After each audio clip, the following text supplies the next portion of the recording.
Graças a Deus. Ose Shalom é o corinho, então, que o Senhor Jesus cantava com seus discípulos, né, há 2000 anos atrás. Vamos cantar? É o Ose Shalom. Ose Shalom Piromai, Huya Se Shalom Aleinu, Ve'alko Israel, Veiru, Iru, Amém. Um pouquinho mais rápido agora. Ose Shalom Piromai, Huya Se Shalom Aleinu, Ve'alko Israel, Veiru, Iru, Amém. Ya'ase Shalom, Ya'ase Shalom, Shalom Aleinu, Ve'alko Israel, Ya'ase Shalom, Ya'ase Shalom, Shalom Aleinu, Ve'alko Israel. Ose Shalom Bimromah, Huya Se Shalom Aleinu, Ve'alko Israel, Veiru, Iru, Amém. Ya'ase Shalom, Shalom Aleinu, Ve'alko Israel, Ya'ase Shalom, Ya'ase Shalom, Shalom Aleinu, Ve'alko Israel. Deixa eu ver se vocês conseguem cantar agora. Vamos lá? Ya'ase Shalom, Ya'ase Shalom,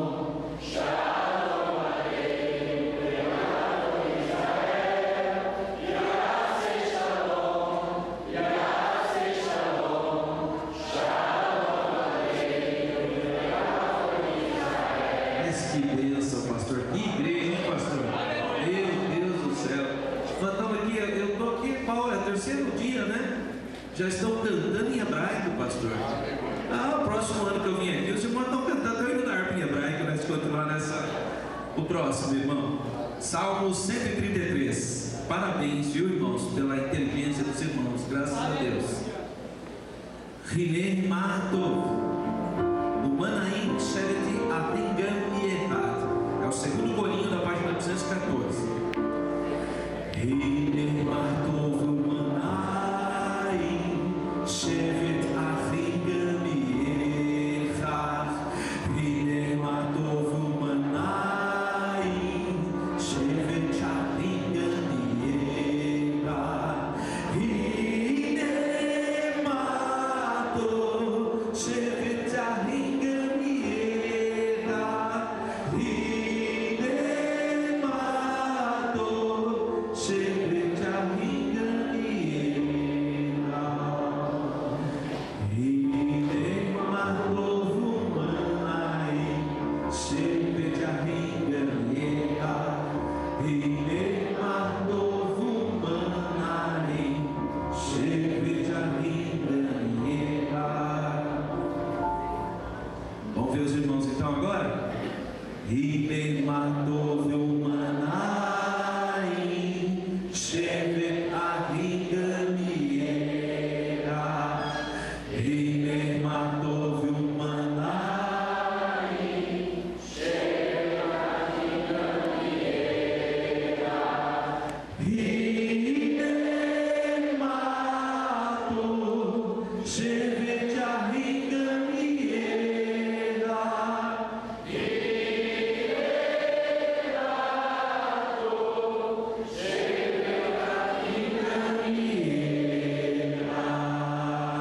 Parabéns, 9 minutos. 9 minutos. Próximo, irmão. Página 215. Davi Melech Israel, que está escrito no túmulo do rei Davi. Davi significa Davi mesmo. Melech é rei na língua hebraica. Melech. Davi Melech Israel. Rai, Vekayam. Esse é o outro, tudo bem, vamos estar isso. Vivemos Shalom no estado 216.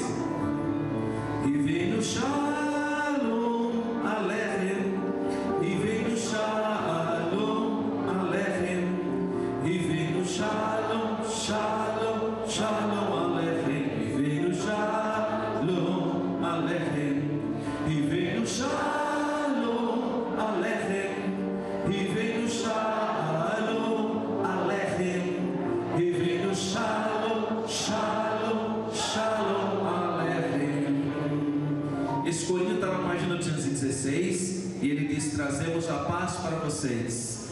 Trouxemos ou trazemos a paz, a paz, a paz, a paz para vós, para vocês. Então ele é bem facinho assim, ó. E vem o Shalom Aleichem, e vem o Shalom Aleichem, e vem o Shalom Aleichem, e vem o Shalom, Shalom, Shalom Aleichem, e vem o Shalom Aleichem, e vem o Shalom Aleichem, e vem o Shalom Aleichem, e vem o Shalom, Shalom, Shalom Aleichem. Fácil, né, irmãos? Próximo, irmão. Agora vamos voltar lá para a página 215. 215 do livro. Os irmãos já estão tocando. Vai, Davi, Melech Israel. Vamos lá? Davi é o rei de Israel. Davi, Melech Israel. Hai, hai, vekayan. Davi, Melech Israel. Hai, hai, vekayan. Davi, Melech Israel. Hai, hai, vekayan. E Davi, Melech Israel. Hai, hai, vekayan. Davi, Melech Israel. Hai, hai, vekayan. Davi, Melech Israel. Hai, hai, vekayan. É fácil. Davi, Melech Israel. Hai, hai, vekayan. Hai, hai, vekayan. Ele vive e existe. Depois nós vamos substituir o nome Davi e nós vamos pôr o nome de Yeshua HaMashiach, que é Jesus o Messias. Yeshua HaMashiach. Yeshua é Jesus em hebraico. Ha é o Mashiach, Messias. Yeshua HaMashiach, Jesus o Messias. Então vamos começar novamente pelo comecinho aí dele. Vamos lá, irmão. Primeiro Davi, depois Yeshua HaMashiach, tá? Duas vezes Davi, duas vezes Yeshua HaMashiach. Então vamos lá. Davi, Melech Israel. Hai, hai, vekayan. Davi, Melech Israel. Hai, hai, vekayan. Davi, Melech Israel. Hai, hai, vekayan. Davi, Melech Israel. Hai, hai, vekayan. Davi, Melech Israel. Hai, hai, vekayan. Davi, Melech Israel. Hai, hai, vekayan. Yeshua, Melech Israel. Hai, hai, vekayan. Yeshua, Melech Israel. Hai, hai, vekayan. Yeshua, Melech Israel. Hai, hai, vekayan. Yeshua, Melech Israel. Hai, hai, vekayan. Yeshua, Melech Israel. Hai, hai, vekayan. Yeshua, Melech Israel. Hai, hai, vekayan. Vamos tentar? Davi, Melech Israel. Hai, hai, vekayan. Davi, Melech Israel. Hai, hai, vekayan. Davi, Melech Israel. Hai, hai, vekayan. Agora Yeshua, o nome de Jesus. Vamos lá? Yeshua, Melech Israel. Hai, hai, vekayan. Yeshua, Melech Israel. Hai, hai, vekayan. Yeshua, Melech Israel. Hai, hai, vekayan. Vive Jesus e existe. Amém, irmão? Glória a Deus. Próximo. É uma música cultural, é o Hava Nagila. Tá? Venham e regozijam, venham e cantemos. Desperte, irmãos, desperte com o coração alegre. É um hino cultural de Israel. As palavras são bem repetitivas, por isso é fácil. Se você ler no livro, Hava Nagila, Hava Nagila, Hava Nagila, Vesmirach, Hava Nagila, Hava Nagila, Hava Nagila, Vesmirach, Hava Nena Nena, Hava Nena Nena, Hava Nena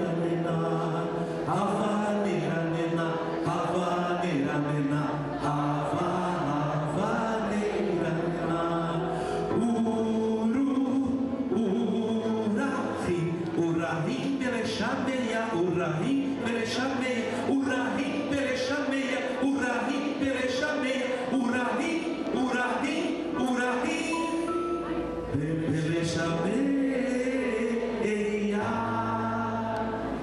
Ava, Nagila, Ava, Nagila, Ava, Nagila, Vesmiva, Ava, Nagila, Ava, Nagila, Ava, Nagila, Vesmiva, Ava, Nena, Nena, Ava, Nena, Nena, Ava, Ava, Nena, Nena, Ava, Nena, Nena, Ava, Nena, Nena, Ava, Ava, Nena, Nena, Urahim, Urahim, Pelechameia, Urahim, Pelechameia, Urahim, Pelechameia, Urahim, Pelechameia, Urahim, Urahim, Urahim, Pelechameia.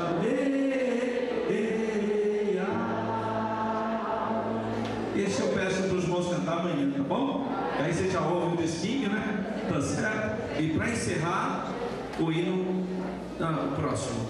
O próximo é o hino nacional de Israel. Deixa eu achar a página para vocês.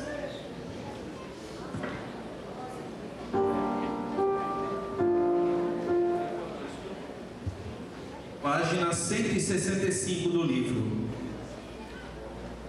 Página 165 do livro. O livro do hino nacional de Israel, ele fala assim: enquanto dentro do coração de cada alma judia palpitar e na direção do Oriente os olhos se dirigirem, ainda não passou a nossa esperança. Por isso o nome do hino é Esperança Hatkivah, esperança de 2000 anos de ser um povo livre em nossa terra, a terra de Sião e Jerusalém. Então é um hino chamado Esperança, é o hino nacional de Israel. Pode colocar, irmão.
Pode sentar, irmãos.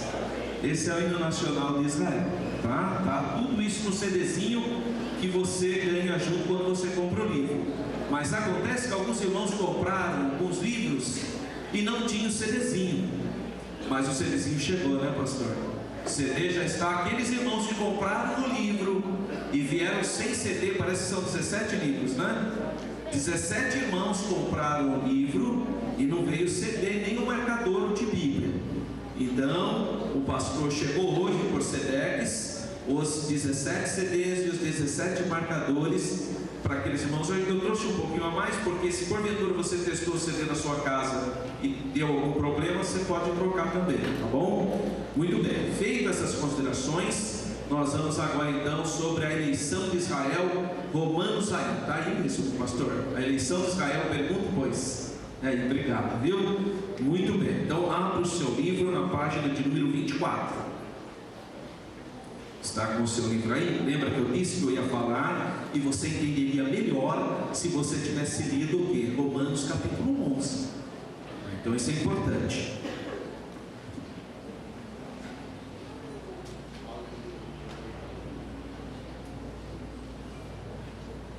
Muito bem, então primeira coisa é que muitos cristãos não leram Romanos capítulo 11.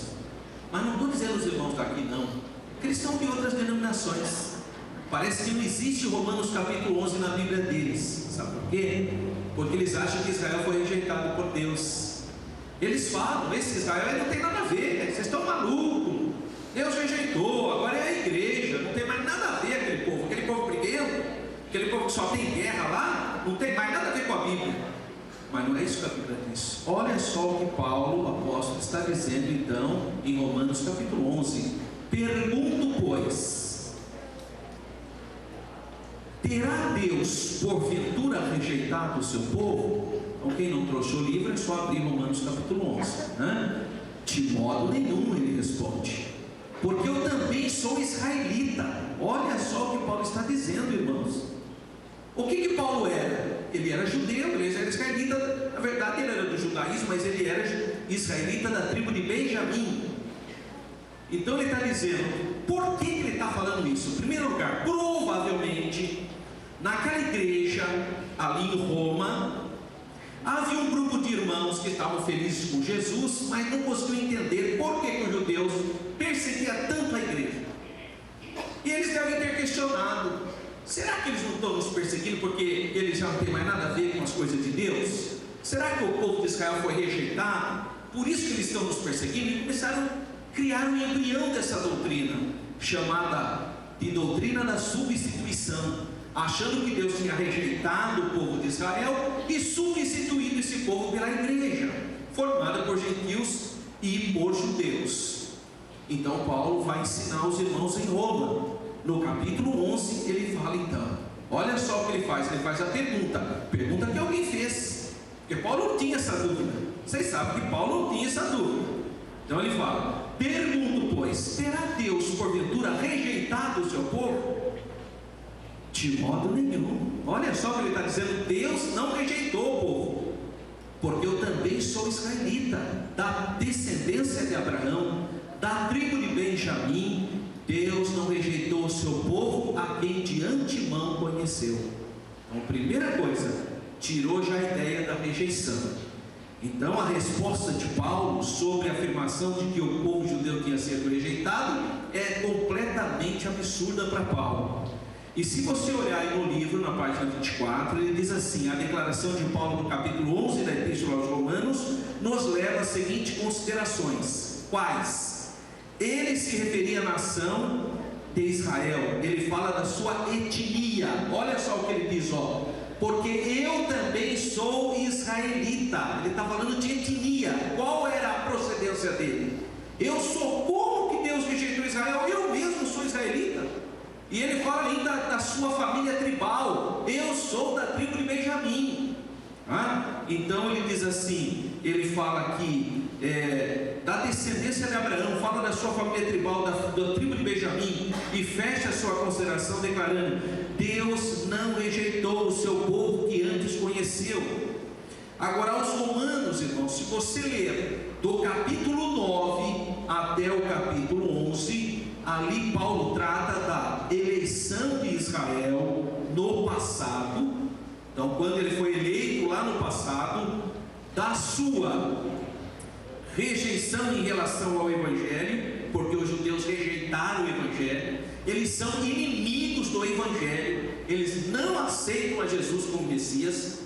Então olha só, do capítulo 9 até o capítulo 11, Paulo explica que o povo judeu é o povo eleito de Deus, explica que esse povo rejeitou o Evangelho, e finalmente ele conclui aqui falando sobre a salvação de Israel no porvir. Então são três coisas que ele vai falar para nós no capítulo 9 até o capítulo 11. E quando ele fala do porvir, então ele dá para nós uma referência escatológica. Por isso que o nosso seminário, o tema é Israel como uma bússola. Porque a gente olha para Israel porque é uma referência escatológica. Ele será salvo no porvir, ou seja, depois. Então Paulo aqui diz o seguinte, parece-nos que havia aqui no nosso livro eu coloco aqui, parece que nos havia naquele tempo, e entre algumas pessoas, o seguinte questionamento: como as promessas de Deus feitas a Abraão, e eu já vi crente questionando isso até na nossa igreja, irmãos, fazendo esse questionamento, peraí, como que as promessas de Deus feitas ao patriarca Abraão, Isaac e Jacó, feitas aos seus descendentes, ou seja, a toda a nação de Israel, poderiam permanecer válidas quando o povo judeu, ou a nação de Israel como um todo, não aceitavam as boas novas. Como que as promessas de Deus podiam ser válidas para o povo de Israel se eles rejeitam o Evangelho? Essa era a questão, essa era a discussão da época. Como explicar o povo judeu como sendo o povo de Deus se eles não aceitaram o Messias? Então esse era o grande questionamento, sendo que muitos tornaram-se inimigos da igreja. Irmãos, os judeus tornaram-se inimigos da igreja, eles perseguiram a igreja, eles mandaram apedrejar Estevão. Os irmãos sabem disso. Perseguidores do Evangelho. Algum tipo de pensamento então vai surgir na igreja, é natural isso. Uma ideia que implicava na rejeição do povo de Israel, possivelmente devido à oposição contínua, à perseguição e à rejeição dos judeus aos primeiros crentes, tenha levado a essa disposição, sugestionando-os a pensarem que o povo judeu teria sido rejeitado, já que não conseguiu conciliar a nação de Israel com a igreja de Jesus. Não dava para conciliar. Então é natural que eles chegassem a essa conclusão. Agora veja aqui na página 24, antepenúltimo ali parágrafo, mas para essa pergunta especificamente, que pergunta? Está lá: acaso rejeitou Deus o seu povo? Olha a pergunta. Pergunto, pois, terá Deus porventura rejeitado o seu povo? Romanos 11:1. Paulo nos oferece 3 respostas para essa pergunta. Aí, Romanos 11, que você leu na sua casa, são 3 respostas. Vamos lá. A primeira, uma primeira resposta negativa: não rejeitou o seu povo. Os irmãos estão entendendo? Primeira resposta, Paulo: não rejeitou. Essa é a primeira resposta. Uma segunda resposta, fazendo a justa exposição dos termos Deus e o seu povo: obviamente jamais o Deus eterno rejeitaria o seu povo que de antemão conheceu, o escolheu e o fez por uma ação totalmente independente de qualquer valoração. Deus escolheu Israel independentemente de qualquer mérito. Aonde está escrito isso? Deuteronômio 7, 7 e 8. O que diz aí na página 25? Olha: não vos teve o Senhor afeição, nem vos escolheu porque fosseis mais numerosos do que qualquer povo, pois eres o menor de todos os povos, mas porque o Senhor vos amava, e para guardar o juramento que fizeram vossos pais, Abraão, Isaque e Jacó, o Senhor vos tirou do Egito. Então qual é a valoração? Nenhuma. Fala: Israel não presta. Não prestava mesmo, mas Deus escolheu. Agora, aí que está o negócio. Aí todo mundo ficou assustado: mas como pode Deus ter feito isso? Então Paulo ele vai fechar Romanos 11 dizendo: quem compreendeu o conselho do Senhor? Quem entendeu a mente de Deus? Por que você acha que ele vai fazer isso? Vai cantar lá no final Romanos 11? Porque realmente é irracional. Ninguém consegue entender isso, irmão. E só que é só na eternidade que nós vamos entender o que Deus quis fazer.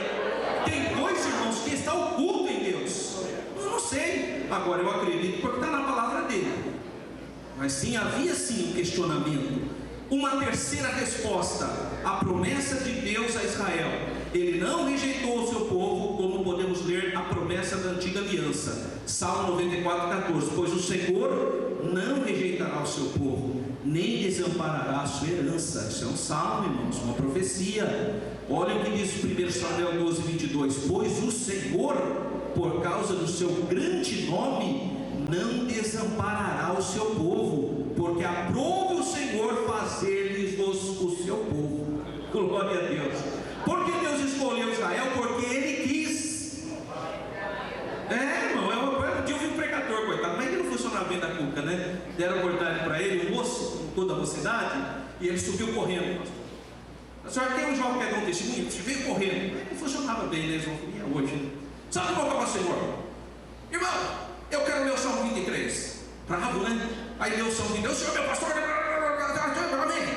Os irmãos sabem por que Davi escreveu o Salmo 23? Todo mundo ficou naquele suspense. Ele olhou para ele e disse: porque ele quis, amém. Simplicidade. Na verdade, Deus escolheu Israel porque Ele quis. E quem que vai entender a mente do Senhor. Quando Ele quer fazer, Ele faz. E Ele faz, isso chama-se milagre, das maneiras mais absurdas às vezes para nossa compreensão. Mas Deus faz. Deus faz coisas tremendas, irmão. Tem que imaginar que 2 homens iam descer aqui no Pará, aqui na terra de vocês, e abençoar o Brasil inteiro. Por que vocês? Por que não foi lá em São Paulo, que é o coração econômico? Por que não foi no Rio de Janeiro, que é a cultura? Não, é o Pará. Aí vai entender o Senhor. É Pará. Foi na biblioteca, é Pará. E Deus trouxe os dois aqui no Pará. E nós estamos aqui por um milagre de Deus. Porque Ele quis, porque Ele escolheu o Pará. Louvado seja o nome do Senhor. E acabou. Agora eu vou ficar, por que Ele escolheu São Paulo? Mas que simplicidade.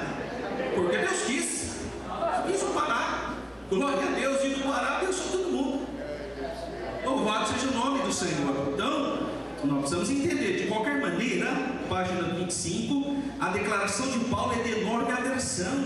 Ele fala assim, ó, de modo nenhum, Deus de modo nenhum rejeitou Israel. Então eu vou parafraseá-lo. Não aconteceu sob hipótese alguma. Deus proíba, ou longe de nós tal possibilidade ou pensamento.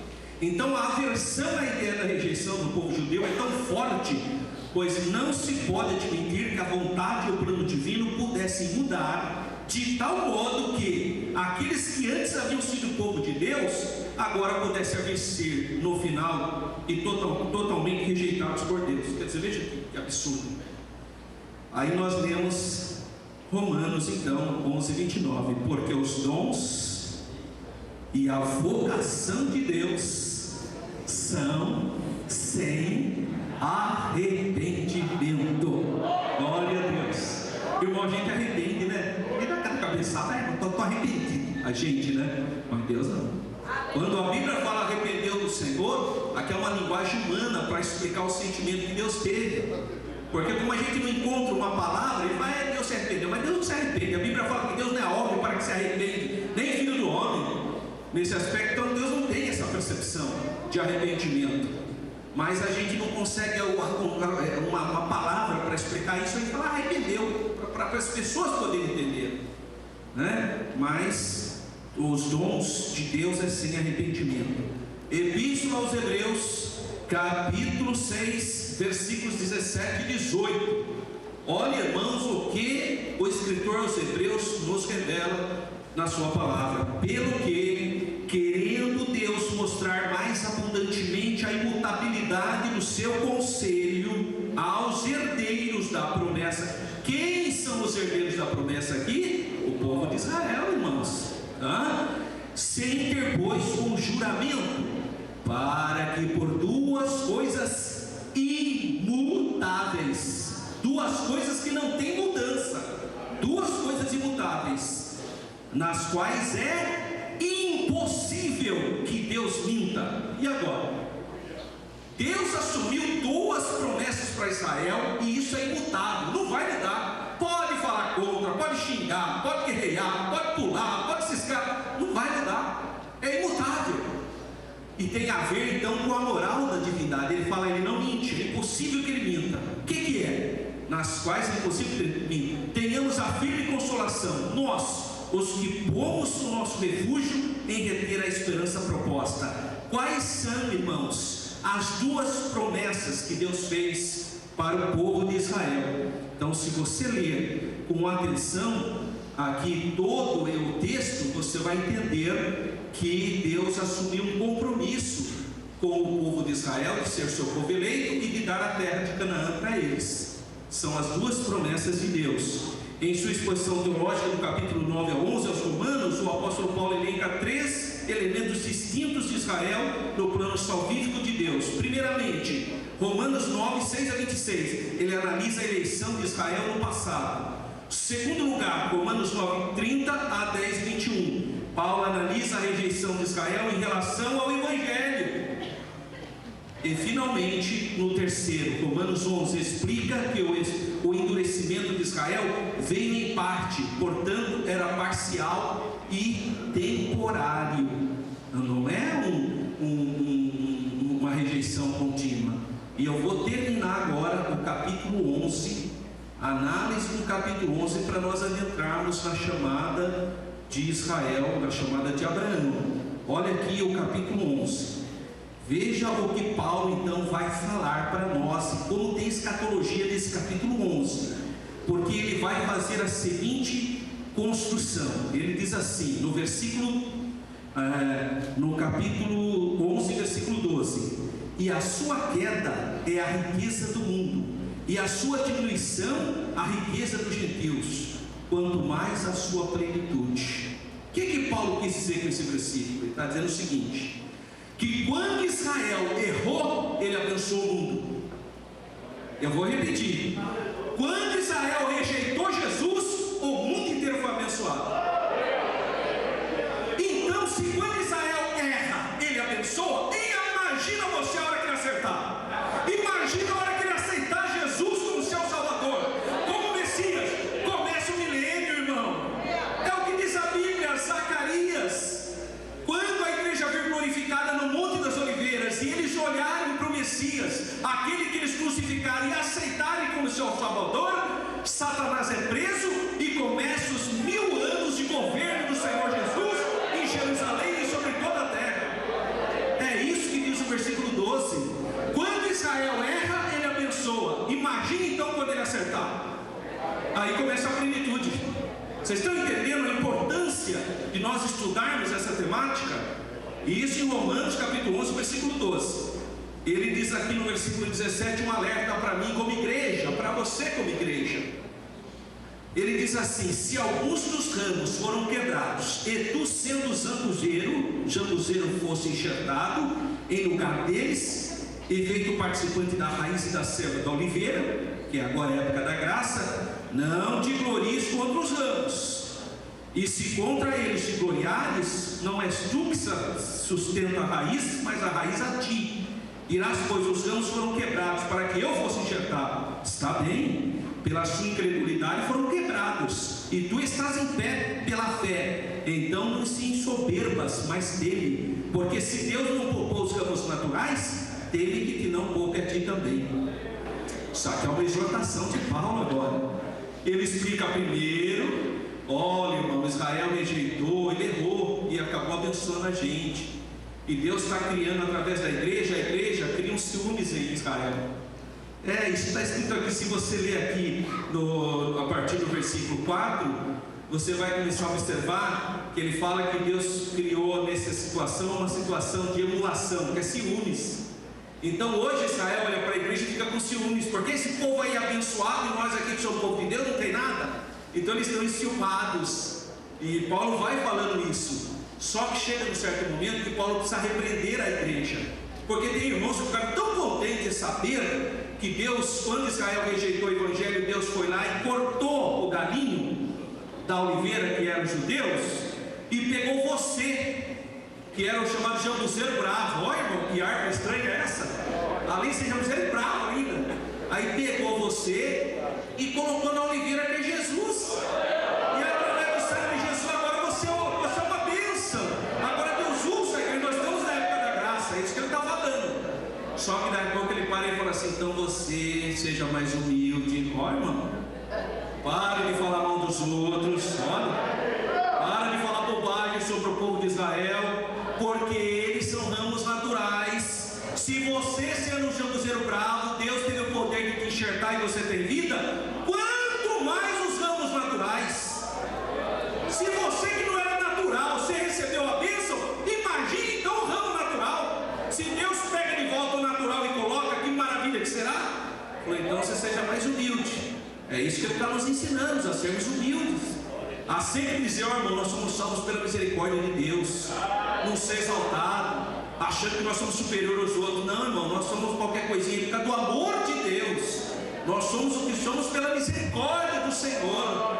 Nós temos que adorar a Deus, irmãos, porque nós somos salvos pelos méritos de Jesus. A oliveira verdadeira é o sangue de Jesus que nos garante salvação. E se nós estamos aqui é pela misericórdia, é pela graça, é pela bondade, é da misericórdia de Deus, irmãos. Então nós não temos nada que ficar nos gloriando.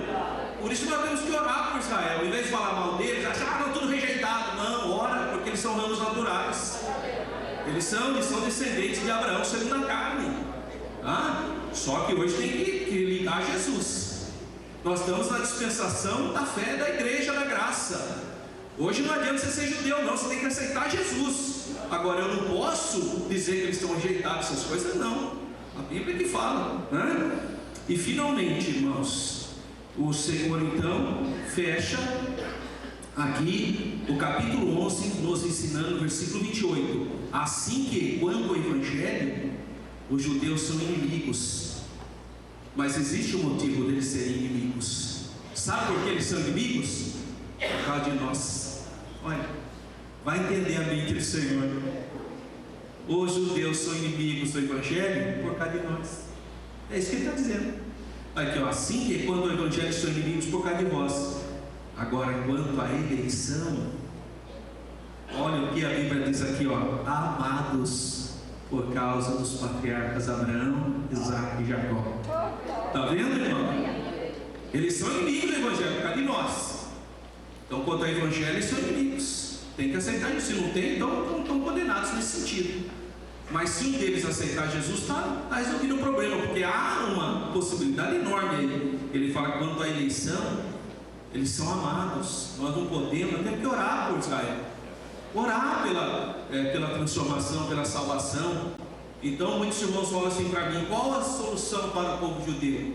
Primeiro, aceitar Jesus. Mas se eles não quiserem aceitar Jesus, então é melhor eles voltarem e ficar lá em Israel, porque Jesus vai lá depois que ele arrebatar a igreja, e depois das bodas do Cordeiro nós vamos voltar para Israel. Todos nós, irmãos. Eu convido os irmãos. Ontem eu mostrei que fiz a viagem para Israel. Se algum irmão tiver recursos econômicos e quiserem fazer a viagem para Israel, nós vamos, se Deus nos permitir, em novembro de 2016. Vou levar os irmãos lá, se Deus nos permitir. Agora é o seguinte, irmão: se você não puder ir, não fica triste não. Você vai estar em Israel também, porque Jerusalém será a capital do mundo. Você vai ser igreja, irmão. Agora eu sei que tem irmão que quer ir antes, né, para conhecer, depois volta no milênio também. Amém, vamos. Eu trouxe aqui, olha, seus irmãos, quem tiver condições econômicas, eu trouxe aqui o material, está aqui. Você pode fazer o pagamento até em 17 vezes. Está ali com a irmã Ruth, né, irmã Ruth? Está ali o material. Quem tiver condições, pode pegar. Nosso grupo, eu levo, todo ano a gente leva um grupo de pessoas. Estou orando a Deus para o pastor Nerias, e eu queria levar o pastor Nerias com a irmã Débora, para conhecer o Monte Tabor, que é o Monte da Débora, a profetisa Débora. Então, vamos orar. Meu desejo é com o pastor Nerias lá. Os irmãos deixam? Amém? E o pastor eles deixam. Então o senhor capota, o senhor está liberado. Não, estou brincando. Mas irmãos, é uma bênção. Mas não fica triste quem não puder ir, não. Porque nós vamos primeiro ser arrebatados.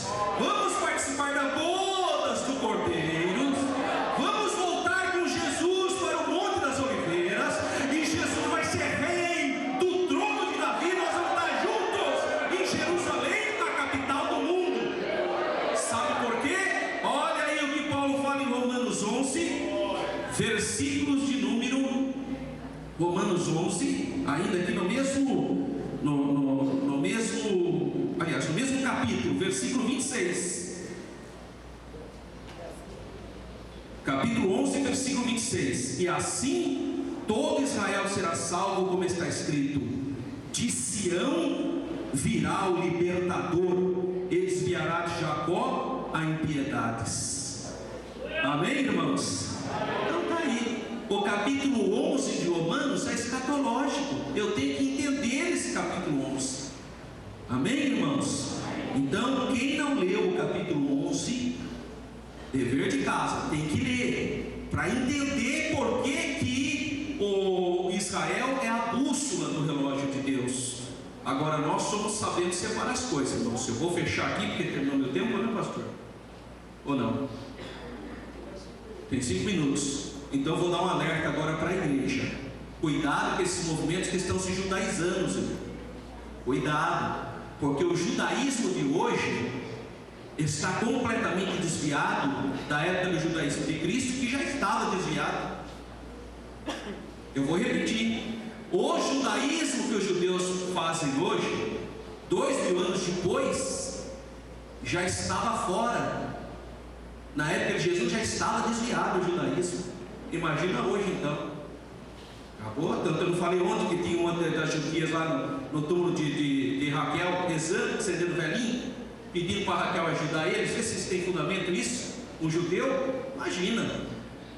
Como eu posso provar para os irmãos que na época de Jesus os judeus já estavam desviados? Mas cuidado, tem igreja que está usando kipar na cabeça, pastor Ney? Sabia disso, pastor Ney? Tem pastor com kipar na cabeça, deixa a barba crescer, uma barbona, vai parecendo o Arão, aquela barbona, kipar na cabeça, põe um manto judaico nas costas. Tem igreja que está tocando até o shofar. Sabe o que é o shofar? Aquele chifre de carneiro. Já pensou? Pastor Rosimar, toca o shofar para começar o culto. O que tem a ver uma coisa com outra? Aí o pastor toca, parece um boiadeiro. Tem igreja, irmão. Tem igreja se judaizando. A Bíblia não manda fazer isso não, hein?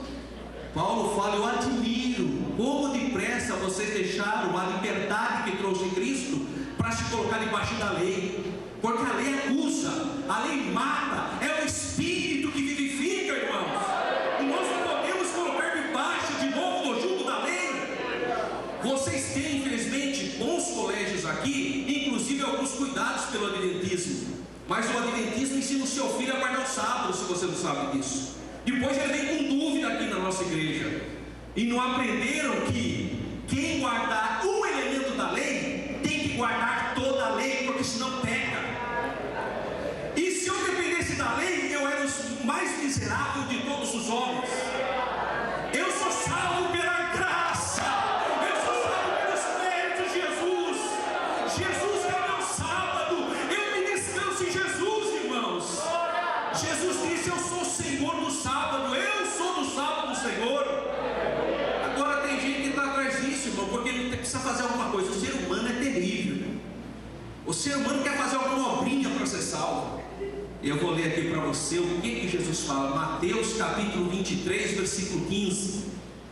Preste atenção o que Jesus vai falar do judaísmo da época dele, dos guardadores de sábado, da circuncisão, da Páscoa, desse pessoal. Olha o que Jesus fala.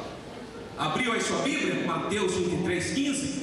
Então não fica com esse negócio aí de colocar kipar na cabeça, de barba e de querer guardar sábado e não comer carne de porco, essas coisas aí, irmão. Você não é judeu. Se você fosse judeu, eu entendia a cultura. Tá bom, aí a gente respeita. Você é judeu? Não. Então para de graça, irmão. Para de graça. Lá em São Paulo surgiu uma igreja, sabe como que ela chama? Era igreja, ela chamava Igreja de Deus do Sétimo Dia. O nome dela era Igreja de Deus do Sétimo Dia. Agora ela mudou o nome, agora é Sina, Congregação Israelita da Nova Aliança. O pastor que fundou essa igreja, ele aparece na televisão lá, que ele tem programa de televisão, com uma barbona, como se fosse um rabino.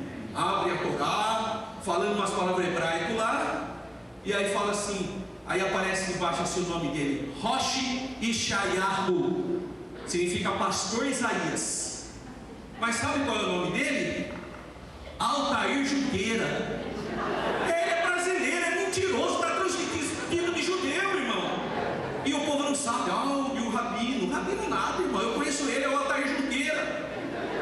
Aí aparece um outro lá, aparece lá, Roshi Shelemuel, esse com a barbuna, aquela coisa, sabe qual é o nome dele? Sidney Paim. A gente conhece, irmão, eu vim do Instituto Cristão de Pesquisa, eu fui diretor teológico do Instituto Cristão de Pesquisa. Mentiroso, se transvestiram de judeus e vão lá na televisão falar que são judeus. E o último chama Roshi Ezra, mas o nome dele é Péricles, é o mais jovenzinho dos três. Olha aqui para eles o que Jesus tem aqui para eles, ó. Capítulo 23 de Mateus, versículo 15. Ai de vós, escribas e fariseus, hipócritas, porque percorreis o mar e a terra para fazer um prosélito, um discípulo, um judeu, e depois de ter feito, o fazes filho do inferno 2 vezes mais do que vós. Estava desviado ou não estava, irmão? O judaísmo estava desviado na época de Jesus. Para ser salvo tem que aceitar Jesus como Salvador, tem que ser lavado pelo sangue do Cordeiro. Não existe salvação fora do Messias de Israel, nosso Senhor e Salvador Jesus Cristo. Amém, irmãos? Glória a Deus.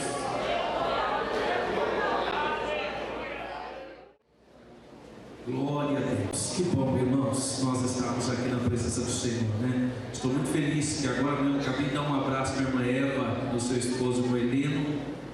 O o que é o pastor? Valdete. Não, o campo lá. Mas qual que é o nome do campo lá? Tenoné. Isso, campo de Tenoné. Muito bem, meus irmãos, abra o seu livro na página de número 35. Está ali, você vai encontrar esse mapa. Esse mapa é importante, porque nós vamos saber agora a origem do povo de Israel. Eu sei que muitos irmãos já sabem, mas nós vamos então apenas fazer uma reflexão rápida. Eu gosto muito desse texto de Atos dos Apóstolos, porque a primeira chamada de Abraão não está em Gênesis. Não é um mistério isso, irmãos? Como é que pode? O que você disse, pastor? A primeira chamada que Deus fez a Abraão, ela não está registrada em Gênesis. Ela está registrada em Atos dos Apóstolos, a primeira chamada. O que está escrito em Gênesis? A segunda chamada. Como nós sabemos disso? Porque o diácono Estevão, antes de ser apedrejado, o Espírito Santo usou ele, irmão. O primeiro mártir da igreja, a primeira pessoa que morreu pela fé cristã. Quando ele estava sendo apedrejado, ele falou isso aí, ó. Quando ele estava, antes de ser apedrejado, ele pregando, ele falou: "Ó Deus da glória". Você pode acompanhar no seu livro, é Atos capítulo 7, Atos capítulo 7, página 35. O Deus da glória apareceu ao nosso pai Abraão, estando na Mesopotâmia. Isso é uma informação que não tem em Gênesis. Interessante, né?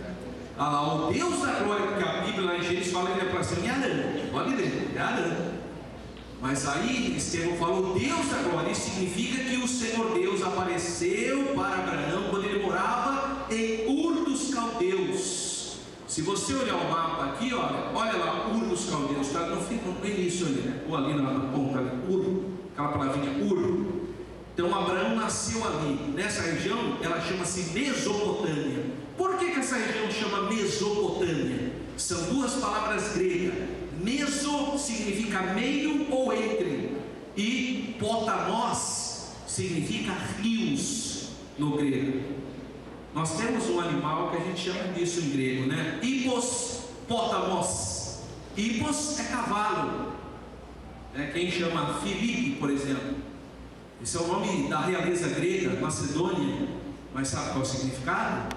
Filos, amigo. Hippos, cavalo, amigo do cavalo. Porque o cavalo era muito importante para aquela sociedade. Então, ser amigo do cavalo é ter um nome nobre. Hoje, nem é bom nem falar o que significa, né, irmão? O Filipe é um nome tão bonito, né? Se eu falar, é melhor nem falar, né? Mas a palavra hippos, cavalo, potamos, rios. O que é um hipopótamo? É o cavalo do rio. Essa seria a tradução em português, mas ninguém conhece como cavalo do rio. Então a gente usa o nome grego, hipopótamo.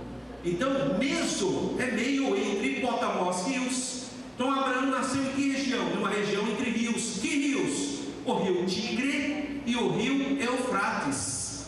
Essa é a região da Mesopotâmia. Abraão nasceu numa família politeísta. Os pais de Abraão adoravam os falsos deuses, irmãos. Vocês sabiam disso? Que os pais de Abraão eram idólatras? A Bíblia fala claramente que os pais de Abraão eram idólatras. Eu vou ler aqui rapidamente para vocês verem. Está aqui no livro do profeta de Josué, capítulo 24, versículo 2. Anota aí, depois você lê na sua casa. Josué 24, 2. Então Josué disse a todo o povo: assim diz o Senhor Deus de Israel, da além do rio, olha lá que rio, o rio Eufrates e o rio Tigre, da além do rio, antigamente habitaram nossos pais, Tera, pai de Abraão e pai de Naor, e serviram a outros deuses. Eles eram idólatras. Em outras palavras, só Abraão era crente. Eu tenho uma palavra de Deus para você, que só você é crente na sua casa. Então você é como Abraão. Você é um escolhido de Deus. Não vem com a história: irmão, eu sou crente, é uma luta. Pois Abraão, só ele era crente, e Deus chamou ele e fez ele um grande povo e abençoou ele. É isso que Deus vai fazer na sua vida, meu irmão.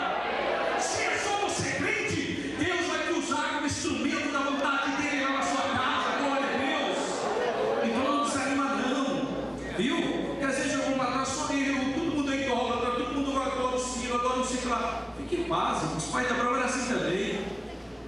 Mas Abraão era crente, era amigo de Deus. Amigo de Deus, olha que coisa maravilhosa. Então está aí a primeira referência, a primeira chamada. Onde está a segunda chamada? Então Abraão foi com os pais. Aí está o problema. Deus falou lá para Abraão: sai da tua terra, da tua parentela, né? Antes de ele habitar em Harã, Deus apareceu para ele e mandou ele sair. Só que havia um problema naquela sociedade, que é uma sociedade patriarcal. O pai manda nessa sociedade. Não é que nem hoje não, tem filho que manda no pai. Se não, naquela sociedade o pai mandava. E Abraão chegou para o pai dele, para o Tera. Olha, Deus apareceu para ele: tá bom, meu filho, nós vamos, só que nós vamos para Canaã, nós vamos para uma cidade boa. E que cidade que eles foram? Uma das cidades mais importantes da época, Harã, que é onde é atualmente hoje a Síria, onde está em guerra civil, ali. Ele foi para Harã, onde tem a cidade de Damasco. Foi lá que ele conseguiu o servo dele, Damasceno, de Damasco, ali na Síria. E lá Deus abençoou ele, apesar que esse não era o plano de Deus, não era para ele ir para lá, ele era para ir para Canaã. Mas ele foi para Harã. Chegou em Harã, Deus abençoou ele lá, irmãos. Sabe o que aconteceu com Abraão e Harã? Isso aí são fontes arqueológicas que eu vou falar para vocês. Não tem isso na Bíblia que eu vou falar. Isso foram pesquisas arqueológicas que os arqueólogos de Israel levantaram. Em Harã, Abraão tornou-se o prefeito da cidade. Irmão, tem crente que pensa que é pecado o crente ser político, né? Pois é, o pai Abraão era. O pai Abraão era tão... Porque tem um monte de Bíblia que pensa que Abraão é aquele velhinho, com aquela barbona branca, com um cajado na mão, cantando aqui no vai Abraão, vai Abraão, vai Abraão. Então a gente tem uma imagem de Abraão que já está na nossa cultura. Mas vocês esqueceram que Abraão falou com o faraó? Vocês acham mesmo que qualquer pessoa conseguia falar com o rei do Egito? O império mais poderoso na época de Abraão? O Egito foi a primeira potência mundial. Quem poderia falar com Abraão, com o faraó do Egito, se não fosse um político importante? Vocês sabiam que Abraão fez uma guerra e derrotou 4 reis? Sabiam disso, irmãos? Então, para de achar que Abraão é aquele velhinho parecido com o Papai Noel, viu, irmão?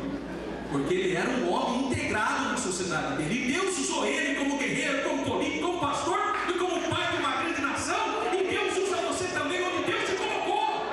Seja na política, seja na profissão que Deus escolheu para você, Ele vai te usar. Ele vai te usar, irmão. Então tem irmão que tem uma irmãzinha de coração, uma vez chegou para mim, tadinha, pastor. Ai, pastor Alberto, eu não vou votar no senhor não, porque senão o senhor desvia. Oi, irmã. Como assim, irmã? A irmã liga de coração. Então, que isso, irmã? Então tá bom, irmã. Então continua orando por mim. Deixa Deus fazer a vontade dele. Hoje, irmã, é a minha companheira lá em Campinas. É a minha leitora. Ela vai me propaganda, eu fico até com vergonha. Sabe por quê? Porque eu não perco o culto de oração. Eu estou com ela lá chorando, pedindo para Deus abençoar a minha cidade, para ser uma bênção na Câmara Municipal, para Deus me usar e Deus tem usado, irmão. Não porque eu sou bom, não. Não é por causa disso, é porque a misericórdia do Senhor é grande. E Ele quer pessoas de Deus, homens cheios do Espírito Santo, mulheres cheias do Espírito Santo, em todos os segmentos da sociedade. Vamos nos organizar, irmão. Vamos por representante em todos os locais que forem possíveis. Vamos entender, vamos pedir para Deus abrir a nossa mente. Porque, irmão, se nós dissermos que essa nação é do Senhor Jesus, então nós temos que preparar os nossos filhos para governar o país. Nós não falamos que é do Senhor Jesus? Eu estava passando aqui, o irmão me mostrou, esse viaduto chama Daniel Berg, irmão Daniel, filho do pastor Simão. Eu passei, esse é o Bonardo. Eu falei, meu Deus, como que eles conseguiram isso? Aí essa é a avenida centenária, irmão, isso é só através de política, irmão. Não tem outro jeito. Não vou inventar moda. É através da política. Tem gente que falou em política, ai meu Deus, não existe neutralidade. Aí, irmão, eu sou neutro. Neutralidade é uma posição política. Querer ficar em cima do muro para agradar um e outro. Não, irmão, nós temos que ter posição. Eu desagrado o mundo, eu tenho posição, eu estou do lado de Deus. Pode me chamar de fanático, eu tenho compromisso com a cruz. Eu tenho posição. Eu não quero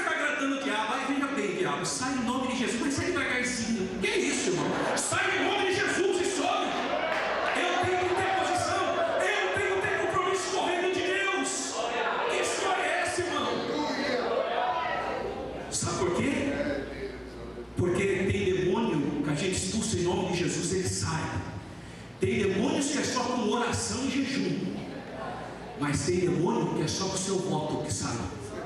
O demônio da corrupção é só com o seu voto lá no dia da urna. Então escolha alguém entre os seus irmãos que ora com você, que vive a vida de oração por você, que seja luz do mundo e sal da terra, que tenha uma família exemplar para representar os valores da Assembleia de Deus nos governos municipais, estaduais e federais. Entenderam, irmão? Vou repetir, porque tem demônio que só sai com o voto. Sabe aquele demônio da corrupção? Até você ficar orando aqui, não vai sair não, mas voto para você ver se ele sai ou não sai. Tem saído. Amém, irmãos? Entenderam o recado? Então vamos voltar para Abraão. Abraão, irmão, era um homem entendido. Pensa que ele era Não, ele falou com o faraó, foi lá, guerreou, mas antes disso ele estava em Arã, onde, segundo a arqueologia, ele tinha sido escolhido para governar a cidade. É possível, a Bíblia não fala isso, mas a Bíblia diz que ele era uma figura importante, a ponto de ter um servo de Damasco, que era a capital da Síria. Muito bem. Aí o pai dele morreu, Tera. Aí quem tornou-se o novo patriarca? Ele. Foi aí que Deus apareceu. Vamos lá, Gênesis capítulo 12. Gênesis capítulo 12, olha que maravilha, irmão. Gênesis capítulo 12. Olha o que diz a palavra do Senhor aqui em Gênesis 12. Ora, o Senhor disse a Abrão: sai-te da tua terra e da tua parentela e da casa de teu pai, para a terra que eu te mostrarei, e far-te-ei uma grande nação, e abençoar-te-ei, e engrandecerei o teu nome, e tu serás uma bênção. Olha, irmão, essa palavra é para você. Para de atrás de bênção. Seja você a bênção. Seja você uma bênção na vida da sua esposa, irmão. Seja você uma bênção na vida da sua mulher, irmão. Seja uma bênção na vida do seu marido, irmão. Seja uma bênção na vida dos seus pais, filhos. Seja uma bênção na vida do seu pastor, igreja. Ser tu uma bênção. É você que tem que ser a bênção, irmão. Que história é essa de vou buscar bênção? Vem para cá, vai para lá, vai. Que é isso, irmão? A Bíblia fala por quê? Porque quando a Bíblia fala que você tem que ser uma bênção, você tem que orar, né, irmão? Você acha que você vai ser uma bênção se você não orar? Você acha que você vai ser uma bênção se você não ler a Bíblia? Você acha que você vai ser uma bênção se você não participa do culto? Imagina, irmão. Então, quem não faz nada disso precisa nem ficar atrás de bênção. Mas Semita virá o primeiro-ministro do Egito. Deus já tinha providenciado, porque Deus é tremendo, irmão, já tinha providenciado. Naquela época, quem governava o Egito era a 19ª dinastia, uma família de povos semitas chamado Ixos. Não eram egípcios nativos, eram estrangeiros que governavam o Egito. Por isso mesmo que ele deu o cargo de primeiro-ministro para também um estrangeiro. Então Deus tinha cuidado de tudo, irmãos, porque Deus é fiel. O Senhor vai na frente, irmão. A gente fica pensando que não tem jeito. Não tem jeito, é impossível. E Deus sai com uma que ele nem imagina, né? Não é que o Egito não era governado por egípcios nativos? Era esse faraó, Apep II, 19ª dinastia. Sabe, pastor Zimar, um dia eu perguntei na prova para os meus alunos de história quem era o faraó quando o José tornou-se o primeiro-ministro. Ao invés do aluno escrever Apep II, ele escreveu Pepino II. Olha, é meio parecido, né? É meio parecido. Bom, mas quando morreu José, você lembra a sua Bíblia aí? A hora que você está lendo Gênesis, oh, que maravilha, José, aí a Bíblia diz aqui em Gênesis capítulo 50, versículo 26, que José era da idade de 110 anos, embalsamaram o seu corpo, puseram um caixão no Egito. Aí depois, você abre para um outro livro que é Êxodo, capítulo 1, versículo 8, está escrito aqui: depois levantou-se um novo rei sobre o Egito que não conhecia José, porque esse é o novo rei egípcio nativo. É uma nova dinastia, Amoses I. Esse faraó era nativo, ele expulsou os íxios do Egito, e todo mundo que apoiou os íxios virou escravo, inclusive quem? A família de José. Por isso que a Bíblia fala que levantou um novo rei que não conhecia José. E esse rei então vai estabelecer a servidão sobre os hebreus. Mas Deus abençoava o povo hebreu, e ele multiplicava, e Deus pôs temor no coração das parteiras. Mas a ordem do faraó Tutmés I foi jogar as crianças no rio Nilo. Jogar a criança no rio Nilo, sem chance, ela ia morrer, ou morria afogada, ou morria por causa dos crocodilos. Na época havia grandes crocodilos no rio Nilo, ou por causa dos hipopótamos. O hipopótamo é o animal que mais mata pessoas na África hoje. Não é o leão, não, é o hipopótamo, porque eles são extremamente territoriais. Passou perto, eles atacam. E as criancinhas tinham que ser jogadas. Essa aí foi uma atitude do anticristo, irmão, de querer destruir a semente da mulher, querer destruir a semente do povo de Deus, porque o diabo soube, desde Gênesis 3,15, que da semente da mulher ia nascer o Messias. Então o faraó, como se fosse o diabo, quis matar as crianças para que o Messias não nascesse, porque as pessoas perceberam que Deus ia levantar alguém, e levantou mesmo, Moisés. Deus levantou mesmo. Mas a nação de Israel foi formada no Egito, na nação mais desenvolvida do mundo. Agora, irmãos, tem gente que está brincando com a gente. Tem uma igreja lá em Campinas, que o nome da igreja é Testemunhas de Yehoshua. Sabe o que eles ensinam? Que Deus só ouve sua oração se você falar o nome de Jesus em hebraico. Que simplicidade. Então você chegar para o demônio e falar, sai em nome de Jesus, não sai. Para expulsar o demônio, sai em nome de Yeshua. Aí sai, porque o nome de Jesus verdadeiro é Yeshua. Então começaram a estudar a língua hebraica e acham que por saber a língua hebraica estão numa altura, um patamar mais elevado que os irmãos. Eu nunca vi tanta bobagem.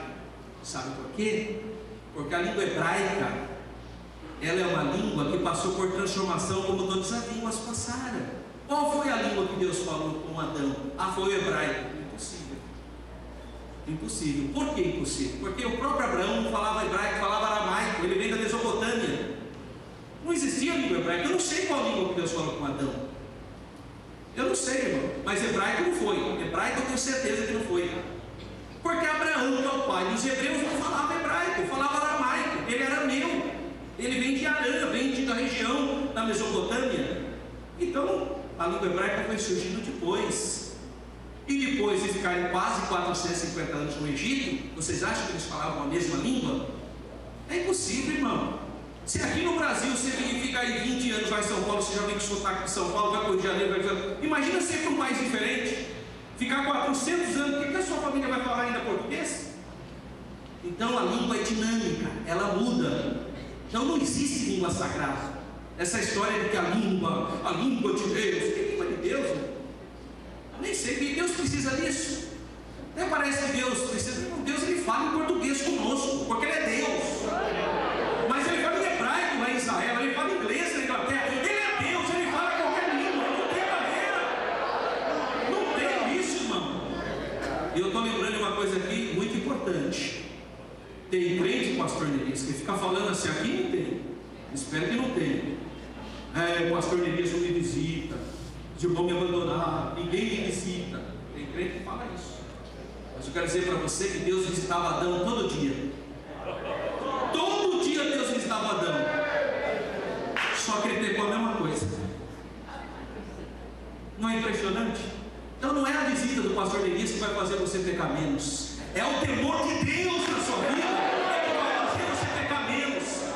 Porque Adão tinha a visita de Deus todo dia, na viração do dia. Pegou feio ainda. Então não é por muita visita, irmão.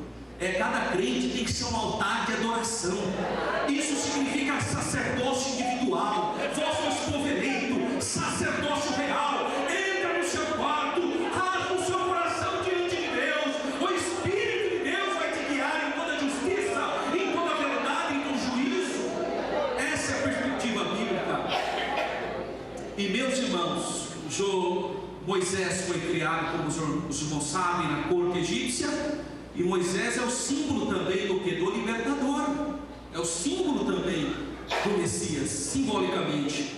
Eu vi no Egito a múmia da rainha Hatshepsut, que é a mãe adotiva de Moisés. Está lá no Egito, a múmia dela. Até que ela está bonitinha, né? Porque você tem uma mulherzinha de 4 mil anos, né? Imagina, até que ela não está ruim não. Mas está numa situação difícil, né? 4 mil anos a múmia dela. Está lá. Está o faraó do Êxodo. E provavelmente o faraó do Êxodo tenha sido Amenhotep II e não Ramsés. Por quê? Porque o êxodo se deu por volta de 1450, 1420. E esse êxodo de 1420, quem era o rei do Egito era Amenhotep II e não Ramsés II, como os filmes fazem. Amanhã a gente continua, amém, irmãos? Curva a sua cabeça e vou orar com você. Pai, eu te dou graças. Eu te louvo porque nós estamos estudando a tua palavra. E eu sei que a tua palavra cura, a tua palavra desperta o desejo de orarmos mais, de estudarmos mais a Bíblia, de te glorificar mais, de receber mais unção, de receber mais poder. Eu sei que a tua palavra gera vida. Ó Pai, abençoa cada família aqui representada. Que o teu sangue esteja sobre nós e que o teu Espírito Santo nos incomoda a vivermos vida de santidade, vida, Senhor, de luz do mundo e sal da terra. Pai, proteja-nos e nos abençoa nesse seminário, em nome do Senhor Jesus. Amém. A paz do Senhor, amados irmãos, nós estamos aqui para falar com o nosso entrevistado, que é o pastor Alberto Fonseca. Ele é pastor em Campinas, São Paulo, formado em História, Direito, faz mestrado em Teologia, não é isso? E é vereador também na cidade lá de Campinas, São Paulo. Ele está participando como preletor do 2º Seminário Teológico da IADCIM, 4º, né? Desculpa. Promovido pelo Departamento de Ensino, né, da nossa igreja, o DADCIM, que é presidida, a nossa igreja, pelo pastor Neemias Pinheiro, e o departamento DADCIM, presidido pelo pastor Rosimar Nascimento. O pastor Alberto Fonseca, nós vamos fazer agora algumas perguntas, né, para o nosso pastor. Pastor, primeira pergunta, qual é a sua impressão sobre esse evento? Bom, primeiramente eu quero cumprimentar os irmãos com a paz do Senhor, cumprimentar o Joaquim, o Enomi, o Samuel, o pastor Rosimar, que é o diretor, né, desse projeto, e também apenas fazer uma pequena correção ao meu curso de mestrado. Eu estou fazendo mestrado em Ciências da Religião, né? A minha impressão tem sido muito positiva. Eu estou achando maravilhoso ver muitos irmãos, a igreja repleta para esse 4º seminário, lembrando que são dias da semana. Isso é importante nós considerarmos que durante a semana os irmãos têm os seus afazeres, os seus compromissos. Nós temos pessoas que estudam, pessoas que trabalham, mas mesmo considerando todas essas questões que eu estou pontuando, você vê um número enorme de irmãos participando ativamente. Isso é um sinal muito positivo de que a igreja aqui na Cidade Nova está comprometida na área do ensino, na área da educação, na área do crescimento, não só da graça, mas do conhecimento também. Muito bem. Pastor, uma outra pergunta. Levando em consideração que hoje quase não se prega, não se fala muito, né, sobre o tema escatologia, a vida de Jesus, né? A gente sabe que tem, sim, pessoas que estão interessadas, líderes que estão interessados, igrejas que estão interessadas, mas isso não é uma realidade geral, né? Então, eu queria lhe perguntar qual é a importância do estudo da escatologia nos dias de hoje. Numi, eu vou trabalhar essa questão em 2 viés. O primeiro, sociologicamente, historicamente, e o segundo, espiritualmente. Historicamente, sociologicamente, no DNA da Igreja Assembleia de Deus está a escatologia. Então, o movimento pentecostal é um movimento escatológico, foi conhecido historicamente o movimento apocalíptico. Por quê? Porque o pentecostalismo ele nasce acreditando nos dons espirituais e na glossolalia, que é falar em línguas, a manifestação do Espírito Santo, já com essa perspectiva como sendo a última chuva que cairia pré-vinda de Jesus. Antes da vinda de Jesus ocorreria um grande avivamento na face da terra, e esse avivamento, os dons espirituais estariam presentes antes da volta do Senhor Jesus. Então, no nosso DNA já está a expectativa ardente da vinda de Jesus. Eu estou falando na perspectiva histórica sociológica. A Assembleia de Deus, especificamente, a maneira de nós, o nosso jargão principal estava baseado na seguinte conspirações. Jesus salva, Jesus cura, Jesus batiza com o Espírito Santo e Jesus nos leva para o céu. Olha o elemento escatológico presente já até no nosso cotidiano, na nossa perspectiva de mensagem salvífica. O que ocorreu que a Igreja Assembleia de Deus, na sua caminhada, deixou um pouco a questão escatológica ao lado do ponto de vista, de novo, histórico-sociológico. Ainda não estou falando nada na perspectiva espiritual. Então, da década de 1910, 1911, a chegada da Assembleia de Deus no Brasil, 1914, ela é registrada como Assembleia de Deus, mas ela está presente desde 1911. Até a década de 80, para ser mais exato, 90, era muito presente a questão escatológica na nossa igreja. E eu cito alguns livros que fizeram uma importância enorme. Por exemplo, o livro Então Virá o Fim, que é um livro que fez muito sucesso no nosso meio. O Milênio, do pastor João de Oliveira. O livro Daniel e Apocalipse, do pastor Antônio Gilberto. Israel, o Gog e o Anticristo, best-seller de Abraão de Almeida. Best-seller, o livro mais vendido. Na época era mais de 200. Mais de 50 mil. Então, a escatologia foi o auge da escatologia. Da década de 70 a 90, nós vivemos o boom da escatologia. Tudo era seminários, o assunto era escatologia. Pregadores falavam, inclusive aqui, certamente, nessa região norte do país, você viu os pregadores pentecostais em 1988, Israel completará 40 anos. Aí eles faziam uma interpretação teológica equivocada, mas faziam que 40 anos era o tempo de uma geração. Isso foi um equívoco, porque geração pode ser 40 anos, mas pode ser 120 anos, pode ser 60 anos, pode ser 70 anos, então precisa saber em qual geração se referiria.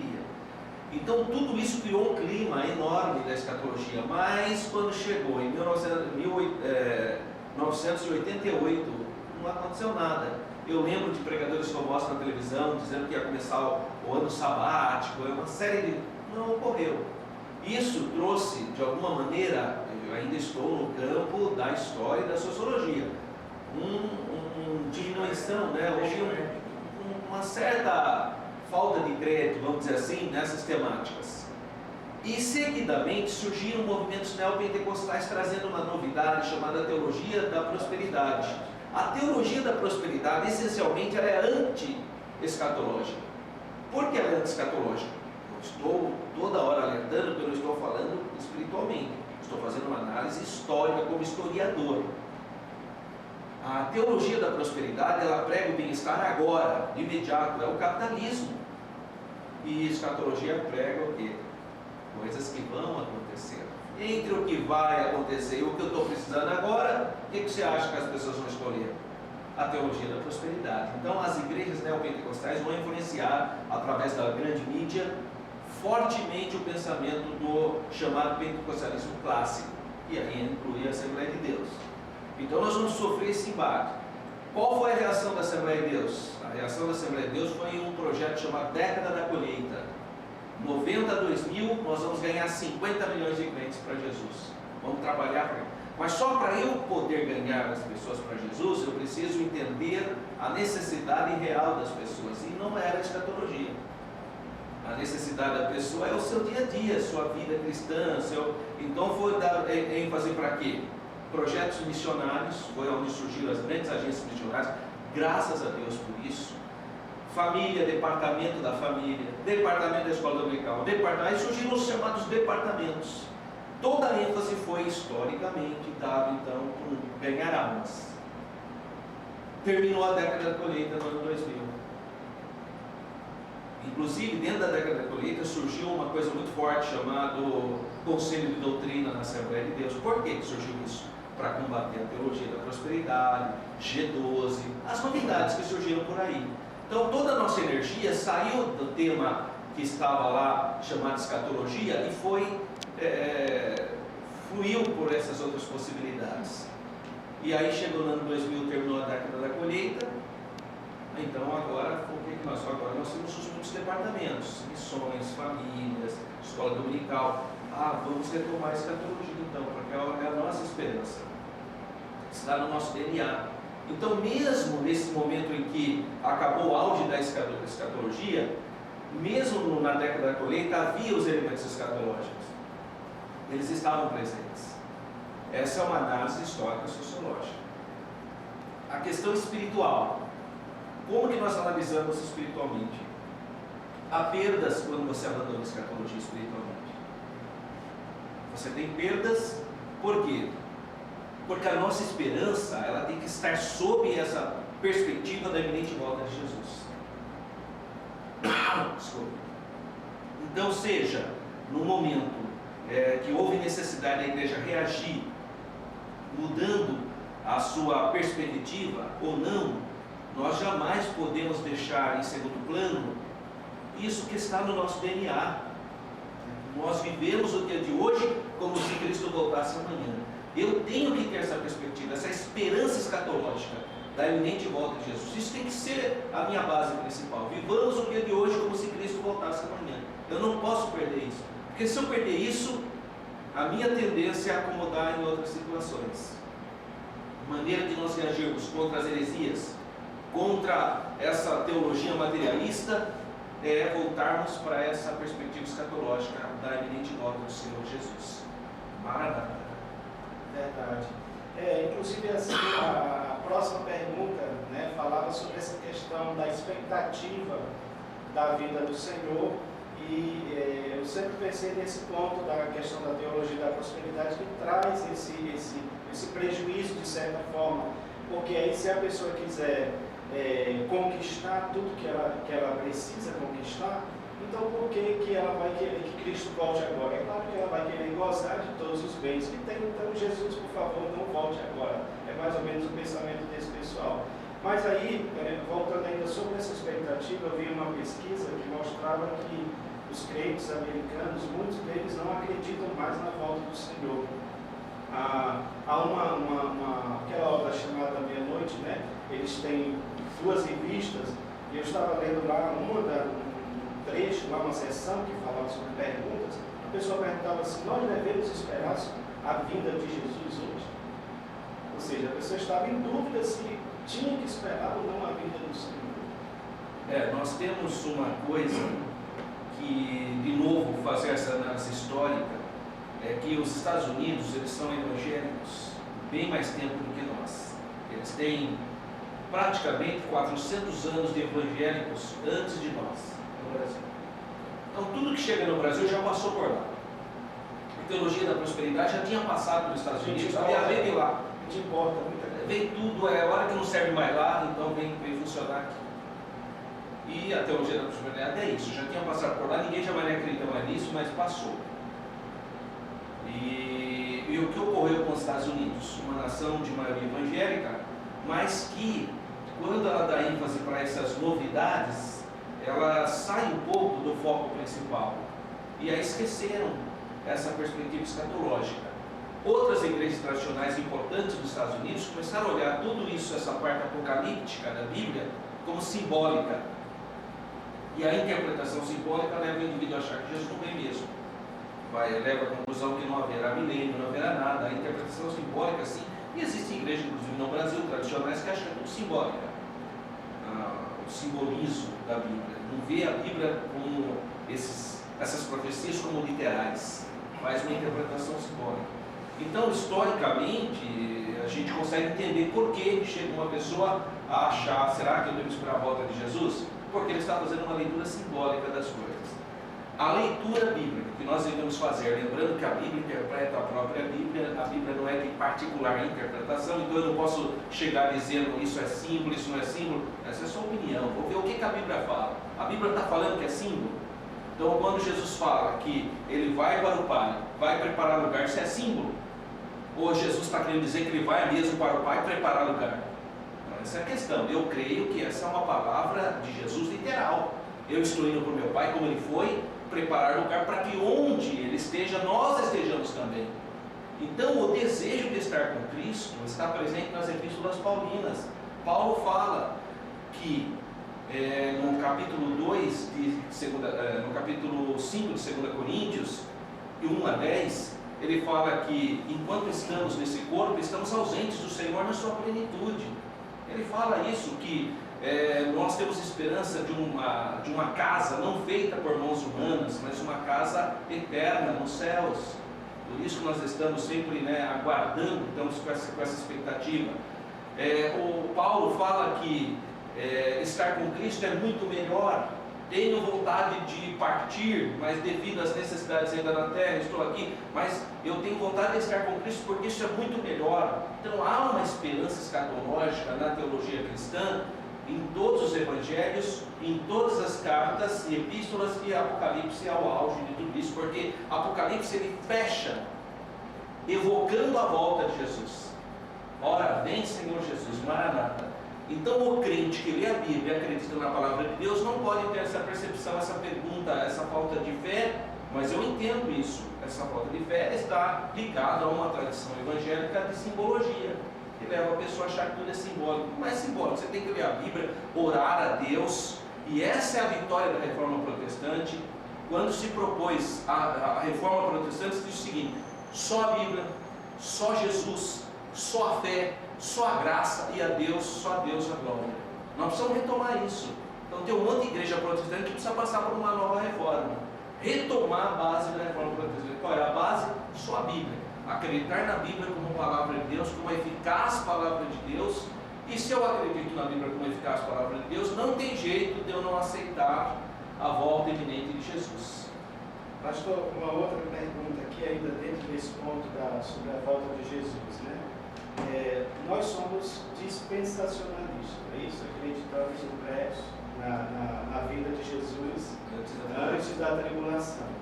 Mas cresce hoje cada vez mais alguns pastores, inclusive pastores, digamos assim, da nossa Assembleia de Deus, pastores renomados, que eu não vou dizer o nome aqui por questão de ética, que acreditam no mesotribulacionismo, que Cristo vem no meio da grande tribulação.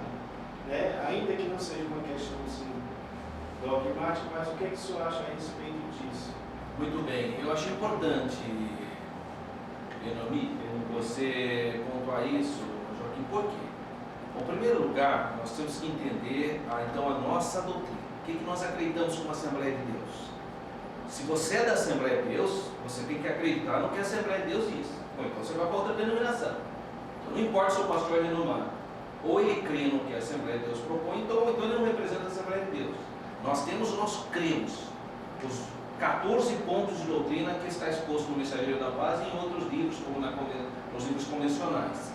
E entre os 12, está claro ali, entre os 14 pontos, o número 12 é claro, nós somos dispensacionalistas, nós cremos nas dispensações, e que hoje nós estamos na dispensação da graça, ou da igreja. Nós somos pré-tribulacionistas, nós cremos que Jesus virá arrebatar a igreja antes da grande tribulação, e nós somos milenianistas, nós cremos no milênio, somos pré-milenistas, nós cremos que Jesus virá antes do milênio. Então essa é a doutrina da Assembleia de Deus, tudo bem? Não é dogma, como eu disse, por isso nós respeitamos pessoas que pensam diferente, mas se você é da Assembleia de Deus, subentende que você é ético suficientemente para concordar com o que a Assembleia de Deus propõe. Segunda consideração: por que eu não consigo entender, não consigo compreender a ideia que a igreja vai ser purgada na grande tribulação? Porque nós já somos julgados. Paulo fala claramente que nós já somos julgados enquanto estamos hoje. Olha com grande número de testemunhas que nos julgam, nós já estamos passando por isso. Então nós não temos essa necessidade. Quem está precisando disso é o povo judeu. Ele vai passar pela grande tribulação, ele precisa disso, porque Israel está lá, o corpo, mas não está espiritualmente. Agora a igreja, não. Jesus disse, ele nos livra da ira futura. Jesus é aquele que nos livra da ira futura. O que significa arrebatamento? Rápido, retirada eminente de alguém de um local. Então Jesus vem e arrebata a sua igreja, leva-nos para bodas do Cordeiro, e o mundo entra pelo seu processo de tribulação. Mas isso já tem mais a ver com Israel, porque a igreja não está mais presente. Então é a tribulação para o povo judeu, não para nós. Nós vamos morar no céu, nós não vamos passar pela grande tribulação. Essa é a promessa do Senhor Jesus. Agora, tem gente que quer ficar na grande tribulação. Fique, eu vou ser arrebatado. Graças a Deus. Pastor Alberto, Nós sabemos que o Senhor morou muito tempo em Israel, não é isso? O Senhor fixou moradia por alguns anos em Israel. E o que nós gostaríamos de saber é como o Senhor vê a questão do cenário geopolítico mundial em relação à nação de Israel hoje. Bom, eu não morei anos não, eu fiquei, quando eu estava na Universidade de São Paulo, eu sou formado em História na Universidade de São Paulo. E quando eu estava na Universidade de São Paulo, eu participei de um curso chamado PAN, que na época havia um acordo de universidades, de governos, que a gente aprendia cultura e língua, etc. O meu projeto foi para 1 ano, eu fiquei menos porque começou a guerra do Golfo, então os estudantes precisaram retornar para o país. Então todo ano eu levo um grupo de pessoas para Israel. Esse ano eu já levei, em novembro de 2015, eu fui com um grupo, e se Deus permitir, no ano de 2016, em novembro, dia 1 a 9 de novembro de 2016, eu vou levar outro grupo lá, se Deus permitir, e quem tiver interesse pode entrar em contato. Eu levo normalmente 30 pessoas, não levo mais que isso.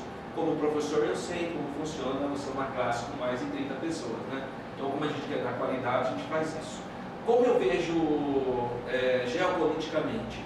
Bom, em primeiro lugar, o mundo pode negar, pode fazer o que quiser, mas Israel hoje é a única democracia do Oriente Médio. Isso é fato.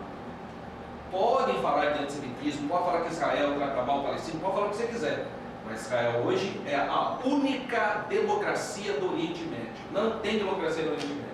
O resto é ditadura, é conversa furada. Democracia você tem em Israel. Ali é democracia, tem voto, etc.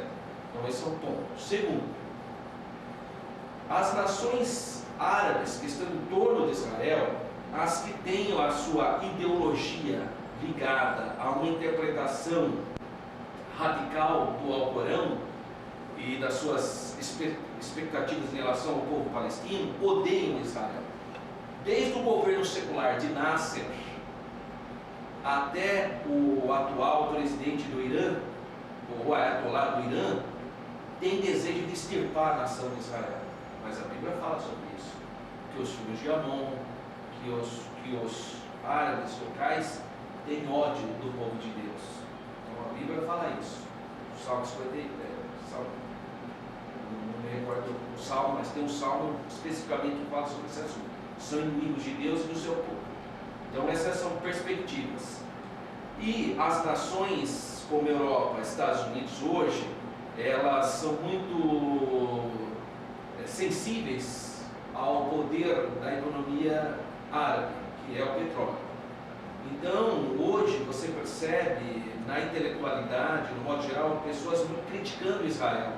Por quê? Porque o poderio árabe consegue colocar nas universidades americanas, europeias, inclusive brasileiras, professores árabes antissemitas ou anti-israelenses, que estão engajados na causa palestina. Palestina livre, Freedom Palestine. Então, um grupo que trabalha incansavelmente para boicotar Israel, classifica Israel como sendo uma África do Sul, como se fosse uma nação racista, e isso não é verdade. O que é sionismo? Sionismo é uma ideologia que pretende o judeu voltar para Sião, para voltar a morar em Israel, a terra deles. O retorno para Sião, isso é sionismo. Agora, o que acontece? Infelizmente, aonde você tem uma comunidade muçulmana, a comunidade muçulmana não é fiel ao país onde ela está, ela é fiel ao UMAR, a comunidade muçulmana mundial. Então você vai ter problema. O islamismo entendia que toda aquela região pertencia à comunidade islâmica. Portanto, Israel é considerado um câncer no coração da comunidade islâmica. Precisa ser extirpado. Então não adianta, não existe conversa com pessoas que pensam assim. Não tem, é o Estado Islâmico. Não adianta, não tem conversa. O Egito e a Jordânia e outros países só fizeram paz com Israel porque viram que não era possível derrotá-lo militarmente. No campo militar não é possível. Eles já perderam várias guerras, que Israel tem estrutura. Agora, dessa perspectiva ideológica, as pessoas que moram naquela região, inclusive a secular Turquia, é contrária ao Estado de Israel. Se dependesse desses países do Oriente Médio, Israel não existiria. Agora, Israel ele é considerado uma democracia, então tem uma certa percepção dos Estados europeus, dos Estados americanos, e vê Israel como uma nação. Então, essas nações, aceitam também o Estado palestino. Eu acho que tem que ter o Estado palestino, mas tem que ter o Estado judeu. O problema é que se você reconhece o Estado palestino, mas que esses mesmos palestinos não reconhecem que há um Estado judeu, você vai ter guerra. Não adianta criar um Estado palestino enquanto o Hamas, na faixa de Gaza, não reconhecer Israel, e ele não reconhece. A Constituição do Hamas é clara, não reconhecendo Israel como Estado.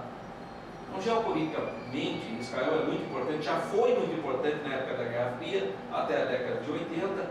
Hoje é menos importante no sentido de que os Estados Unidos estão aproximando mais do Irã, por exemplo, e acaba trazendo problema porque o parceiro dele é a Arábia Saudita é inimiga do Irã.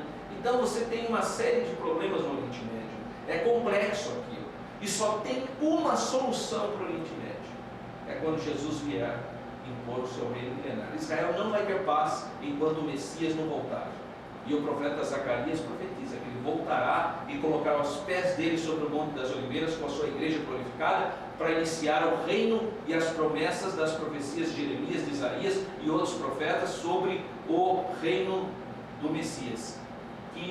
Que Apocalipse capítulo 20 fala que é o milênio, 1000 anos de paz. Então, a solução é só quando o Messias vir e implantar o seu reino.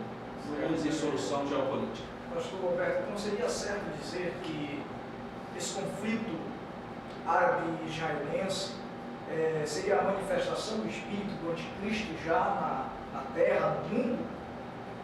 Olha, a Bíblia fala que o anticristo já está entre nós, né? João já falava na época dele.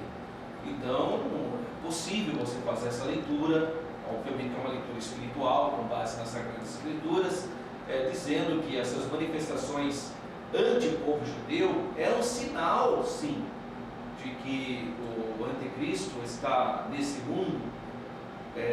Sempre houve um ódio de tipos de anticristos contra Israel. Você pega o primeiro caso, que é a questão do faraó querendo matar os primogênitos hebreus no Egito.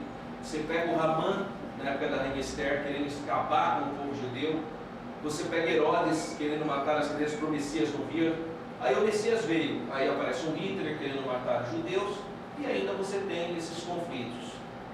O povo palestino é digno de ter uma pátria, nós sabemos disso. Todas as nações têm que ter uma pátria, mas nós não podemos esquecer da história. Historicamente, quem é palestino? Quem é o palestino? Historicamente, em 1948, pegaram aquela região que na época era denominada de Palestina e dividiram em duas: a Palestina árabe e a Palestina judaica. A Palestina judaica, os judeus aceitaram; a Palestina árabe, eles não aceitaram em 1948. Hoje eles aceitam, eles querem hoje, mas como você vai mexer em uma coisa que foi tentado resolver em 48, mudou muito. Houve tantas mudanças que agora eles aceitam. Israel até daria, mas dentro dos territórios de hoje. Eles querem 1948. Como que você vai voltar para 1948 para resolver isso? No caso, perdas de espaço. Territórios, de espaço, porque o espaço é pequeno, água e outras coisas mais. Então você tem um grande problema para ser resolvido. É um problema que precisa ser resolvido. Israel entregou a faixa de Gaza para o Palestina. Ele não tem interesse na faixa de Gaza, porque a faixa de Gaza não é Israel. A faixa de Gaza é a terra dos filisteus, de onde vem o nome Palestina. Agora, o problema é a Cisjordânia. Por quê? Porque na Cisjordânia está Samaria, está Hebron, está Belém, a própria Jerusalém Oriental, que os palestinos querem um Estado com a capital em Jerusalém Oriental. Isso já é estranho, porque nunca nenhum país árabe pôs Jerusalém como capital. Nunca na história do mundo árabe Jerusalém foi a capital de nada. Jerusalém sempre foi a capital de Judá, o reino de Judá, no Antigo Testamento, antes do Estado de Israel, antes o reino de Israel, depois o reino de Judá, depois o reino dos Asmoneus, que é o período dos Macabeus, sempre foi capital de Israel, do povo judeu. Nunca foi capital de ninguém, exceto os cruzados quando fizeram o reino latino de Jerusalém. Isso foi uma coisa muito artificial.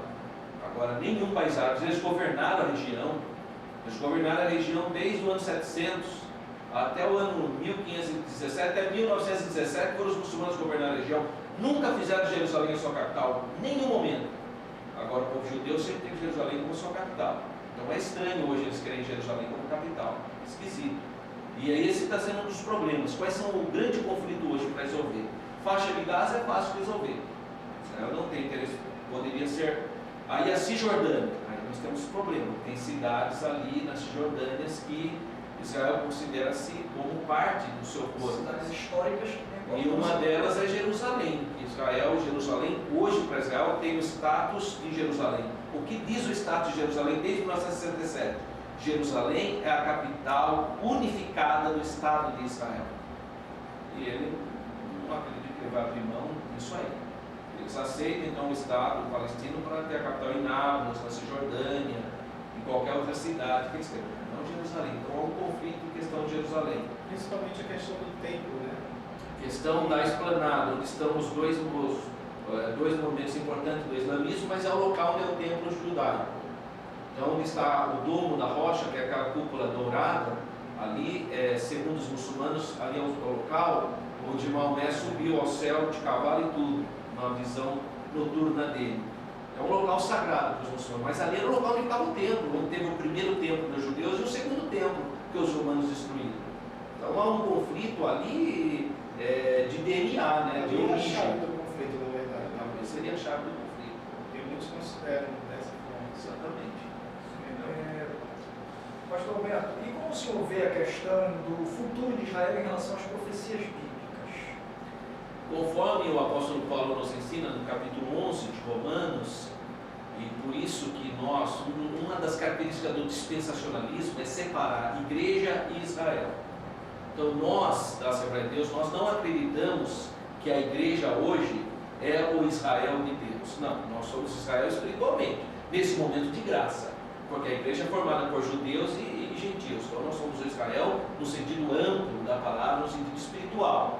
Mas existe uma diferença. O que é Israel natural e o que é o Israel espiritual. A igreja é espiritual. Israel é o natural.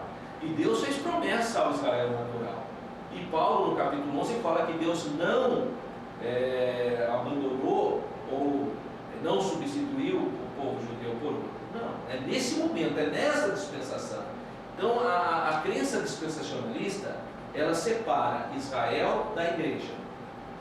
Porque na crença dispensacionalista, nesse momento que nós vivemos, é o período da graça, da igreja, onde para ser salvo tem aceitado o Senhor Jesus como Messias, como Salvador. Jesus é o único que pode salvar. Não importa se você é judeu, se você é gentil, isso não tem a menor importância nesse momento, porque esse é o momento da dispensação da graça. Mas depois que a igreja for arrebatada, volta de novo as promessas para Israel, que vai ficar aqui como povo. Aí Israel volta, pode ver que as duas testemunhas no Apocalipse são de Israel, tudo se acontece em torno de Israel, porque a igreja não está mais aqui. Então, para Israel voltar a ter aquelas profecias se cumpridas, essas profecias antigas, todos que ainda não se cumpriram, você pode ver, cadê o trono de Davi que ficou perpétuo para toda a eternidade, ou para pelo menos 1000 anos, não tem. Cadê o Messias? Não veio nesse aspecto para o judeu, nem recebeu O 12 de Daniel. Capítulo 2 de Daniel não se cumpriu. O livro de Apocalipse, então as profecias de Jeremias, de Ezequiel, de Daniel, não se cumpriram ainda essas profecias. E nós cremos na literalidade dessas profecias. Para nós elas não são simbólicas. Para elas poderem se cumprir, a igreja tem que ser arrebatada. A igreja não tem jeito da igreja ficar aqui. Aí a igreja sendo arrebatada, todas aquelas profecias voltam para Israel e se cumprem nele.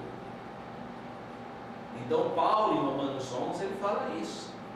Ele fala que se os judeus, ao rejeitarem o Evangelho, ao tornarem-se inimigo do Evangelho, abençoaram o mundo. Sabia disso? Quando o povo judeu, porque Jesus fala, veio para o que era seu fim, ele veio para o povo gentios. Então, olha, quando o povo judeu rejeitou o Messias, o povo judeu inconscientemente abençoou a humanidade. Porque ao rejeitar o Messias, nós que não somos Israel aceitamos. Veio para quem era seu. E os seus não aceitaram, porque a salvação vem dos judeus. Então Paulo no capítulo 11 diz o seguinte: quando Israel não aceitou o Messias, ele abençoa os povos. Então quando Israel erra, ele abençoa. Imagina quando ele acertar então. Imagina quando Israel aceitar o Messias, que o Messias virá com a igreja glorificada no Monte das Oliveiras, conforme profetiza Zacarias. Aí sabe o que acontece? Terra e céu é a mesma grei. Então quando Israel rejeita, ele abençoa. Quando ele aceita, aí vira o milênio. Vira o milênio, começa o milênio quando ele aceita. É a bênção completa. Então Deus não rejeitou Israel conforme Romanos capítulo 11. Eu quero que você que está assistindo, leia Romanos capítulo 11. Não precisa acreditar no que eu estou falando. Leia o que Paulo fala em Romanos capítulo 11. Paulo diz isso. É o apóstolo Paulo, por isso que é importante você ler o capítulo 11 e acreditar no que diz a palavra de Deus, porque ali é uma palavra escatológica e Paulo ensina isso. E ele fecha dizendo, porque a lei virá de Jerusalém. A palavra do Senhor virá de Jerusalém, está falando de milênio já. E depois ele fecha o capítulo 11, dizendo, eu sei que muita gente não vai entender o que eu estou dizendo, por isso que ele faz um cântico de adoração. Quem entendeu a mente do Senhor? Ele sabe que tem quem vai entender isso, não é? Mas quer dizer, por quê? Por que Deus então não abandonou Israel? Porque é uma promessa que ele fez para Abraão, para Isaac e para Jacó, por causa dos pais, por causa dos patriarcas. Hoje Israel, grande parte da população Israel hoje lá, grande parte da população não acredita em Deus. Muitos acham que Moisés e os profetas, toda essa gente, a Bíblia, é folclore, como o brasileiro Pedro Saci Pereira, ele crê em Moisés lá, ficou folclore, não a Bíblia. As pessoas não estão nem aí, tem os religiosos que oram, que são fervorosos, mas é 10% da população. A maioria não está nem aí. A cidade de Jerusalém que tem parada gay, a cidade de Tel Aviv que tem parada gay, a cidade de Tel Aviv é um dos locais mais apreciados pelos gays. Então é uma cidade completamente secular, Israel é completamente secular. Tem um judaísmo superficial, né? Eu digo que os ossos se reuniram ali, mas não tem espírito ainda. Não tem um espírito. Não tem. Isso virá pela grande tribulação. Isso que vai provocar. Agora é importante você que está nos ouvindo entender como que a Assembleia de Deus pensou em 1911, quando o nosso missionário Daniel Berg, Gunnar Wing, começou a falar sobre escatologia. Não existia Israel. Como pregar uma coisa que não existe? Não existia Estado de Israel. Jerusalém estava na mão dos turcos otomanos. Aí foi, 1907, então os irmãos orando, vai ter que ter, Deus vai fazer um rebuliço, Israel vai ter que voltar. Eles foram conhecidos como sionismo cristão, como restauracionistas, porque tinha que existir Israel, como que não tem Israel? E foi indo. O pastor Gunnar Wing, missionário, ele voltou para a Suécia, morreu e não viu o surgimento de Israel. Daniel Berg viu. Agora imagine os irmãos, em 1948, quando foi estampado em todos os jornais o nascimento de Israel. Eles viram o cumprimento profético. Quem jamais viu isso, como diz Isaías, né? Quem nasceu uma nação num só dia. Então eles assistiram isso, mas não tinha Jerusalém. A capital de Israel na época era Tel Aviv, não tinha Jerusalém. Jerusalém não era a capital de Israel, estava na mão da Jordânia. Aí foi passando o tempo, 1967, e os crentes da Assembleia de Deus acreditando. Então os crentes tradicionais falaram, vocês são tudo bom, nem existia Israel em 40 anos e voltou. Aí opa, já ficaram preocupados. Os crentes tradicionais, a igreja católica que não acreditava no retorno dos judeus, a igreja católica nunca acreditou, a igreja católica acha que ela é o Israel, que não existe mais Israel. 48 Israel estava lá. Deus cumpriu a promessa. Aquela gente que falou que nós éramos tudo doido, ficaram boca aberta. Só que não tinha Jerusalém. Vocês falaram que Jerusalém é a capital de Israel, e Jerusalém não é a capital. Mas Deus vai fazer isso. Imagina, é impossível. 1967, Jerusalém torna-se a capital de Israel. O que está faltando mais agora? O que está faltando para o Senhor Jesus vir arrebatar a igreja? Nada. Já tem Israel, já está na mão de Deus, está tudo pronto. Agora a nossa figueira está, né, só falta agora a gente buscar mais a presença de Deus, ler mais a Bíblia, ter mais temor de Deus e esperar o Messias que vai vir arrebatar a igreja para que as promessas feitas aos patriarcas voltem para o povo judeu. Falta mais a oração do Maranata, né? Falta mais Maranata. Pastor, nosso tempo já foi, eu queria só que o senhor deixasse uma palavra de finalização, incentivo aos nossos irmãos.